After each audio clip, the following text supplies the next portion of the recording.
अपने अपने अलग अलग प्रकार के सुशासन के माननीय यशस्वी प्रधानमंत्री के नेतृत्व में विभागवार काम अपना कर रही है।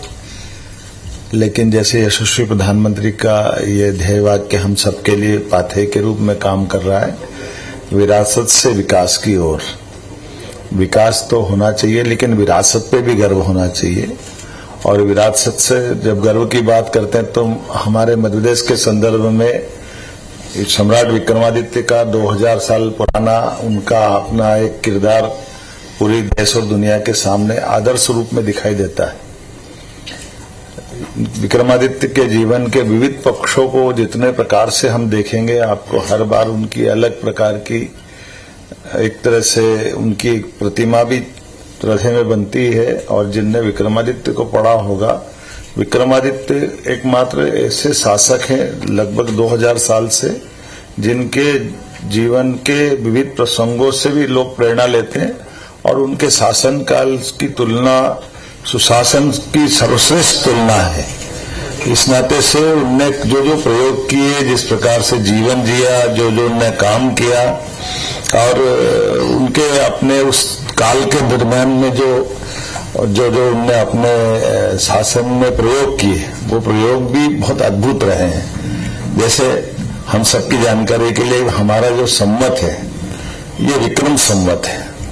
आमतौर पर जो ईस्वी सन और हिजरी संवत है, ये संवत और सन के साथ जो अंतर है, ये भी हमारे समझने की बात है कि हमारा संवत ये पुरुषार्थी है, अर्थात ये किसी की जन्म और मृत्यु से नहीं जुड़ा हुआ है।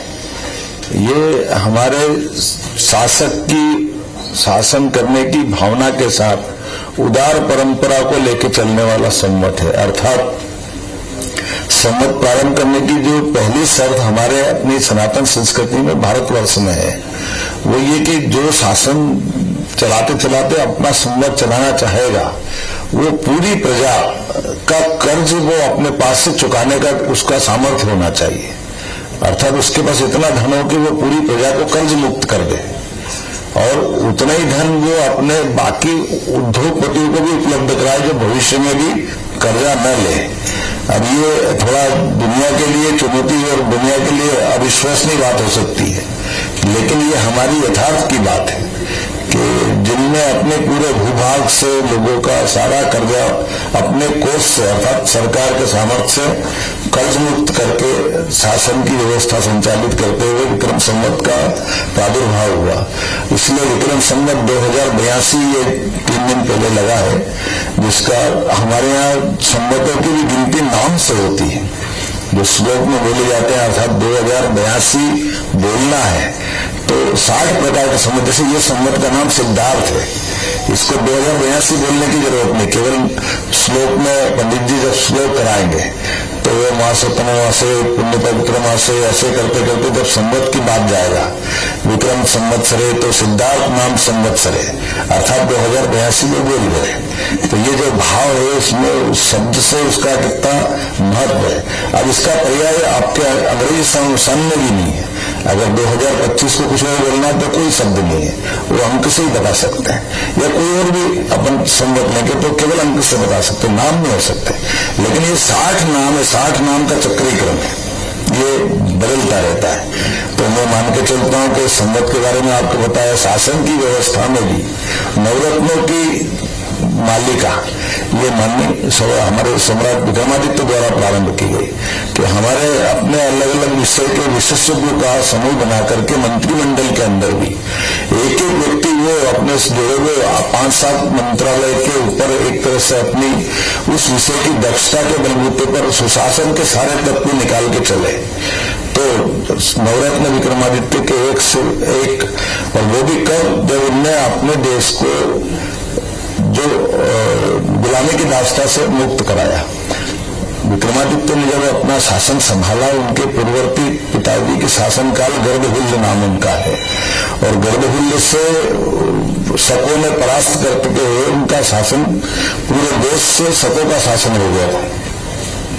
और देश भी वर्तमान का नहीं, अभी वर्तमान का भारत तो है ही, आसपास के ऐसे कई सारे देश जो रोम तक चले जाते, वो सब विक्रमादित्य के शासनकाल में अपने पुरुषार्थ से सारे विदेशियों को हटा करके उन्होंने सुशासन की स्थापना की और स्थापना करने के बाद शासन के साथ जुड़ करके अच्छे सुनाम धन्य विषय के विशेषज्ञों को भी जुटा करके नवरत्नों की मालिका बने। नवरत्नों की मालिका से तात्पर्य था कि उनकी कैबिनेट के अलावा भी कैबिनेट के साथ में 9 लोग मिलकर के विक्रमादित्य उसमें हो या न हो वो शासन के सारे निर्णय लेने में समर्थ थे।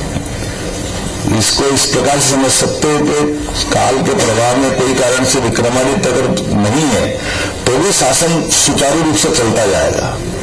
ये हम अपने परवर्ती काल में अर्थात अभी 300 साल पहले शिवाजी महाराज के भी अष्टप्रधान की पद्धति में भी देख सकते हैं। जब शिवाजी महाराज ने भी अष्टप्रधान पद्धति लगाई तो सरकार में शिवाजी भले आगरा की जेल में औरंगजेब के वहां थे लेकिन शासन के सूत्र में कोई कठिनाई नहीं आई।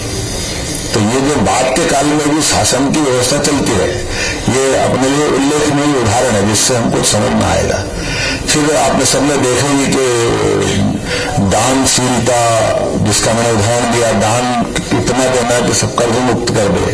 वीरता ऐसा कि अपनी जान की बाजी चुटकियों में हर एक व्यक्ति की कष्ट में सबसे पहले शासन के मुखिया भी दिखाई देते हैं, बाकी भी देते हैं। इसलिए आपने सबने सुना होगा कि विक्रम और बेताल की कहानी, सिंहासन बत्तीसी की कहानी, राजा भोज और विक्रम का सिंहासन। यद्यपि भोज और विक्रमादित्य में 1000 साल का अंतर है दोनों में। विक्रमादित्य 1000 साल पहले भोज के हुए लेकिन शासन चलाते चलाते वो अपने शासन की इतनी सुव्यवस्था स्थापित कर लिए कि हर एक को की इच्छा होती थी कि वो विक्रमादित्य के समान शासन करे। तो विक्रमादित्य की शासन की विशेषता बताने के लिए पुतली का प्रतीक लेते हुए बेताल पच्चीसी की कहानी, विक्रमादित्य की सिंहासन बत्तीसी की कहानी ये जग जाहिर है आज भी पूरी दुनिया के सामने। और एक और महत्व की बात है, ऐसा कहते हैं कि विक्रम का मूल नाम तो सहसांक है, उनका नाम सहसांक है, लेकिन जो उल्टे क्रम को सुक्रम में बदल दे उसको विक्रम कहते हैं। और आदित्य में सूर्य समान, तो विक्रमादित्य उपाधि है मूल पहले राजा के आदि विक्रमादित्य का। तो आदि विक्रमादित्य की वो जो उपाधि है वो उपाधि से बाद में भी हवाला की इच्छा होती थी कि वो, इसलिए हमीर तक लोगों ने अपने आप को विक्रमादित्य से जोड़ा। लेकिन आदि विक्रमादित्य तो एक ही है और उनकी राजधानी उज्जैनी थी, ये हम सब जानते हैं। तो जब ये विक्रमादित्य के अभी यशस्वी प्रधानमंत्री का शासन हमको कई मामलों में सुशासन की तरफ जाता दिखाई दे रहा है, तो ऐसे में हमारी विरासत में ऐसे आदर्श उदार राजा, वीर राजा, सभी प्रकार के कुशल प्रबंधन वाले राजा, जनहितैषी जन कल्याणकारी योजना वाले शासन की कल्पना करते हैं। और एक महत्व की बात, विक्रमादित्य के काल में भी उनने अपने आप को जीते जी कभी राजा कहलाना पसंद नहीं किया।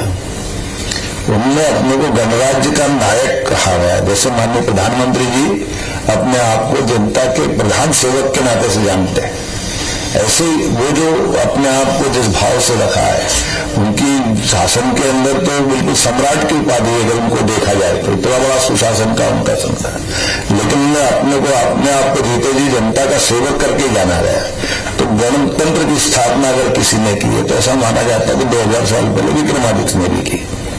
तो ऐसी बहुत सारी चीजों को जोड़ करके कहा गया और ये एकमात्र राजा जिसको भारत के सभी राज्यों के अंदर विक्रमादित्य और उसके सारे किस्सों को जनता के दिलों पर आज भी विक्रमादित्य सहजता के साथ उपलब्ध है। ये जरूर एक बात है कि हमारे जो भी पुराने व्यवस्थाओं के आधार पर या पश्चिमी बुद्धिजीवियों का कि जो एक दौर चलती है तो विक्रमादित्य को पाठ्यक्रम से पहले तो पाठ्यक्रम में भी थे, उनको पाठ्यक्रम में कभी रखा कभी नहीं रखा, कई बार बहुत सारी बातें हुई। फिर एक उनके नाम के कई हुए तो लोग कहते कौन से विक्रमादित्य ये या वो, ये 50 तरह की बात आ गई। तो हमने आज से लगभग 20 साल पहले मध्य सरकार के द्वारा विक्रमादित्य रिसर्च इंस्टीट्यूट की स्थापना की है जो विक्रमादित्य के ऊपर लगातार रिसर्च करा रही है। फेलोशिप 6 प्रकार के दे रहा है, जिसमें हर साल उनकी जिसकी फेलोशिप जमा होती है उसका पुस्तकों का प्रकाशन करा रहे हैं। उसमें पुरातत्व की सामग्री का भी संग्रह कर रहे हैं। जिस आधार पर हमारे डॉक्टर भगतलाल राजपूत जी निदेशक बने थे, बाद में भारत सरकार ने उनको पद्मश्री भी दिया इसी काम के कारण से, विक्रमादित्य के जीवन पर अच्छे रिसर्च और अच्छी पुस्तकों के कारण। तो जितनी बातें मैंने कही और एकदम से ध्यान में सुनने में अच्छी भी लगती है, लेकिन थोड़ा इतिहास की चीजें हैं, तो अब ये सबको दृश्यमान रूप में कैसे लाए, सबके सामने कैसे आए, तो इसको महानाट्य का मंचन करते हुए आपके सामने लाने का प्रयास किया है। ये महानाट्य का मंचन लाल किले के ऊपर होगा तो आपको दिखेगा कि विक्रमादित्य काल के एकदम से युद्ध के दृश्य हैं।